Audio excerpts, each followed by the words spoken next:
Good morning. So it's a very wet and rainy day here.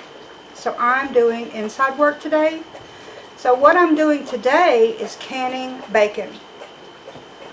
I think that's a fabulous idea. Bacon is life. Can I just tell you?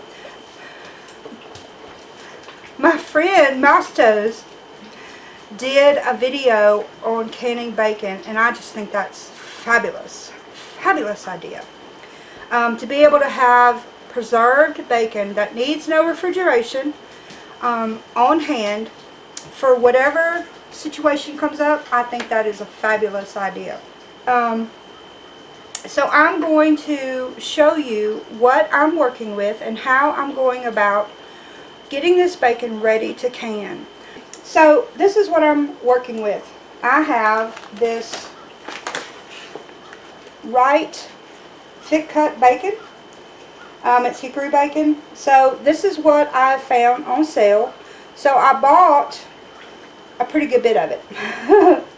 And what I'm going to do is show you what I do to get this ready to can. Alright, so what I'm going to do is I'm going to cut this package of bacon. This is a 2.5 pound package of bacon. I'm going to cut this in half. And I don't do anything fancy to it. This is what I do. I just cut right through the package. I just cut the package in half.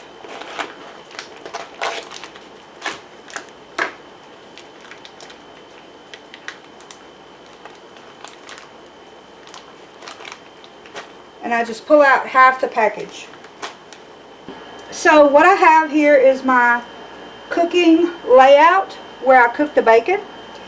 This is a griddle, and I have this griddle sitting on a board, and that's to kind of tilt it up a little bit because this is the oil, the fat that's already come out of the bacon that I've already cooked. So I don't want that in what I put in the canner.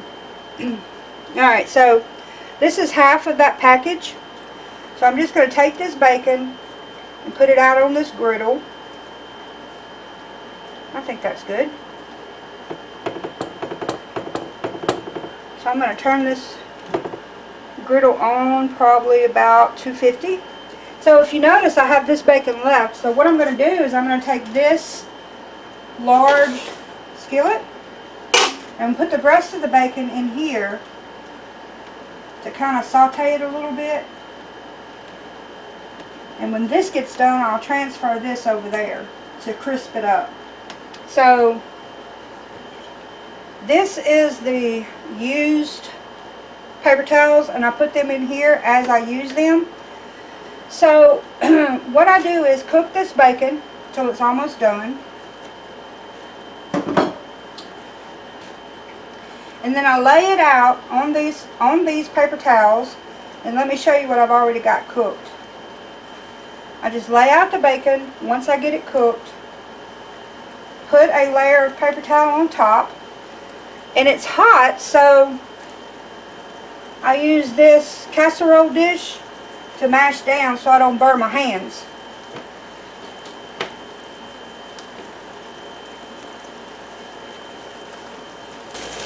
And because I have it tilted, all that fat's going to drain right down here to this hole. And it's going to come through this hole and go into this catchment container. Alright, so I've got all this bacon cooked, and I have my scale here. And what I'm trying to do is divide all this bacon equally among 7 quart jars. So this is what I'm doing. I'm dividing it equally among 7 containers, which in this case is a paper plate. So if I have any extra, can't go wrong with a bacon sandwich, right? Tear my parchment paper off. And I'm doing mine in quart jars because I have so much in each container. So I'm going to show you how I do it with just one set of hands, because that's how I do most of my stuff. One set of hands, y'all. Alright.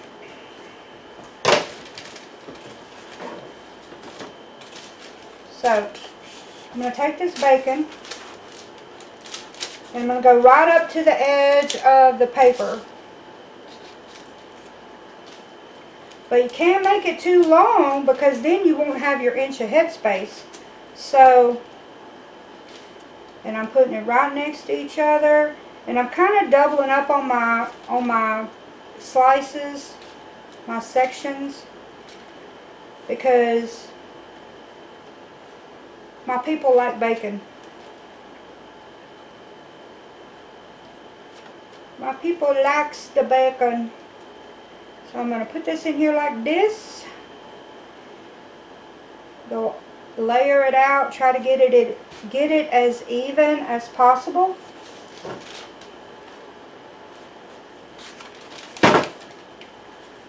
Did you catch how I measured that? Yep. This is going to be fantastic to have on hand. Can I tell you, when you are wore out and tired and you want a bacon sandwich, nothing gets any better.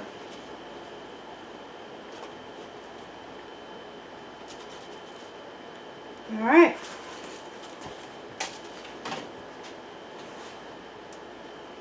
So, now what I'm going to do is, I'm going to show you how to get into your work.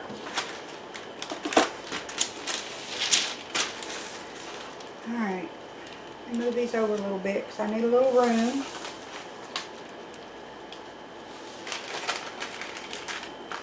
So I'm going to crease this on the end. And crease this on this end.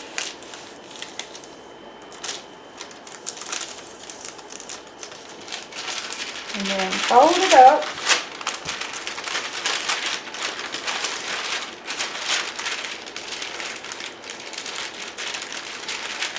Right up to the bacon.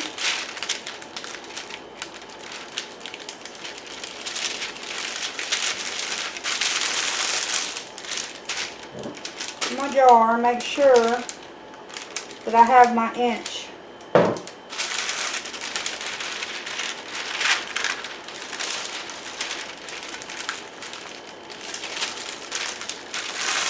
Alright, so I got a little escapee right here. I'm going to push him back down in there.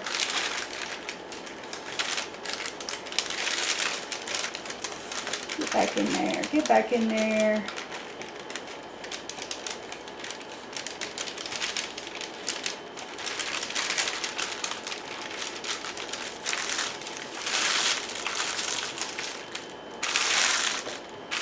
Alright.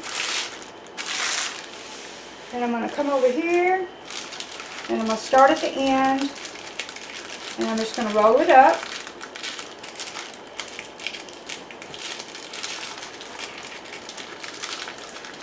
Make sure it stays even. Don't get it all wonky, y'all.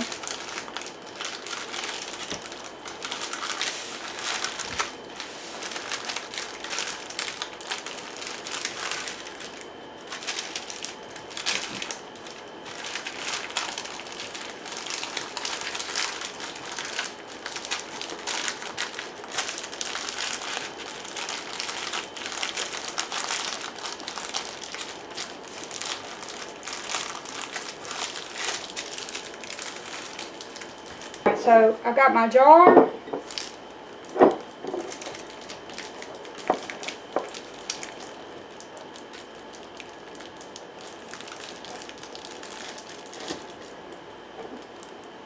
Look at that.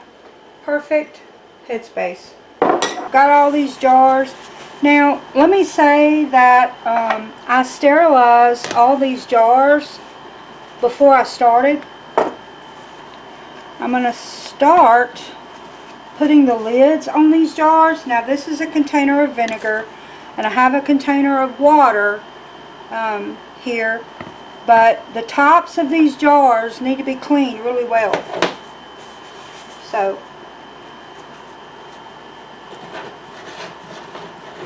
and I'm starting with cold water in my canner because all my jars are cold.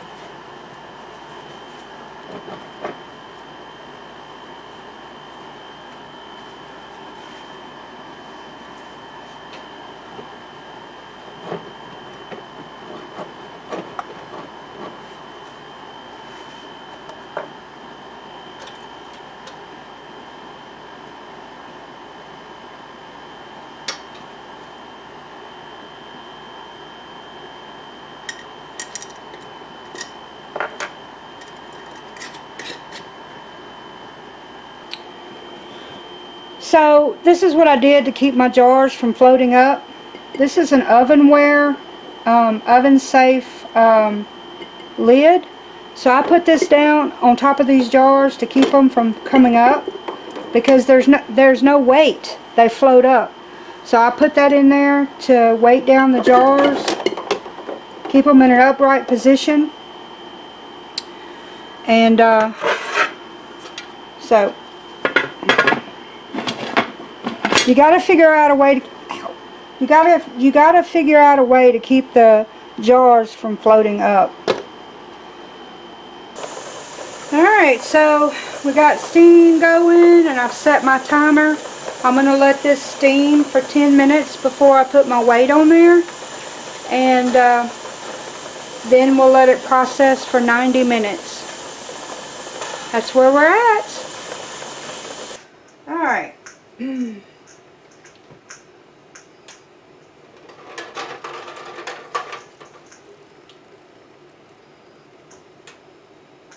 So the glass lid that I used to weigh down the jars, it didn't break. That's always a good thing.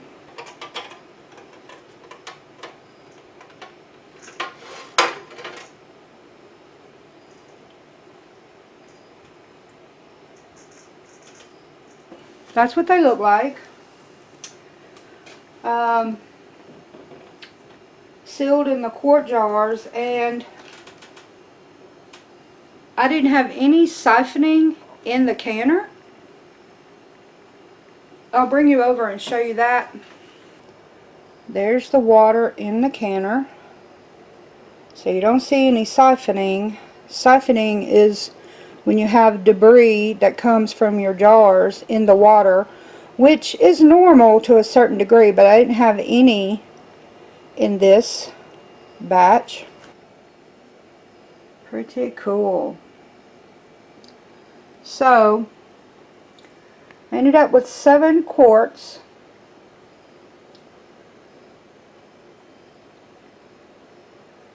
So I will tell you that it's not recommended that you can bacon. It's not an approved meat product to can, but I don't care.